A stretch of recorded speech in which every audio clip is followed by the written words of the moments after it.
setiap ucapan Rasulullah itu terbimbing oleh wahyu dan itu pasti sama-sama benar.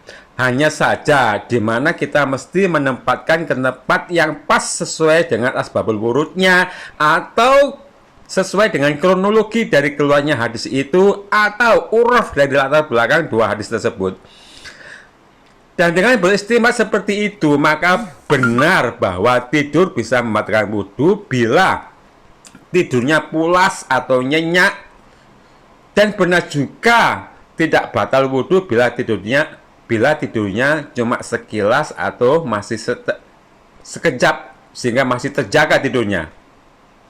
Nah, demikian juga perihal menyentuh atau tersentuh kemaluan saat telah berwudu. Menyentuh tidak membatalkan wudhu bila ada hajat, misal gatal atau sedang digigit semut. Nggak mungkin kita menahan diri untuk tidak menggaruk saat gatal yang kuat sekali, dan saat digigit semut yang sakit sekali.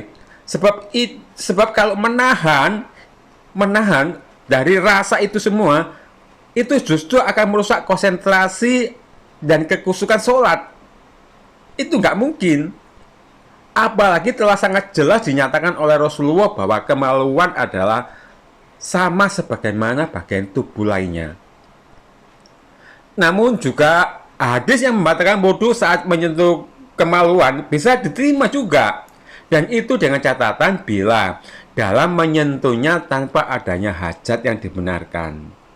Misal tidak sedang gatal atau tidak sedang digigit semut, tapi asik menyentuhnya sampai melebihi batas hingga muncul syahwat. Nah, nggak ada hajat apa-apa, garuk terus. Kan itu kan nggak etis, nggak elok. Maka hadis itu pantas bahwa menyentuh kemaluan itu membatalkan. Nah, begitu cara mengkompromikan dua hadis yang sama-sama sahih, yang secara dohir nampaknya berlawanan, padahal sebenarnya tidak kalau kita bisa menempatkan pada tempatnya. Namun demikian, itu hanya pendapat saya loh. Dan saya tidak beranggapan bahwa hanya pendapat saya lah yang paling benar. Saya hanya lebih condong meyakini bahwa menyentuh kemaluan karena adanya hajat, menggaruk karena gatal, atau karena digigit semut, maka itu tidak membatalkan wudhu atau tidak membatalkan sholat.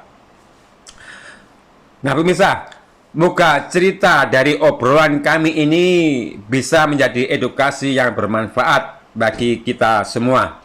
Subhanaka wahumma wa bihamdika asyhadu alla ilaha illa anta astaghfiruka wa atubu ilaik.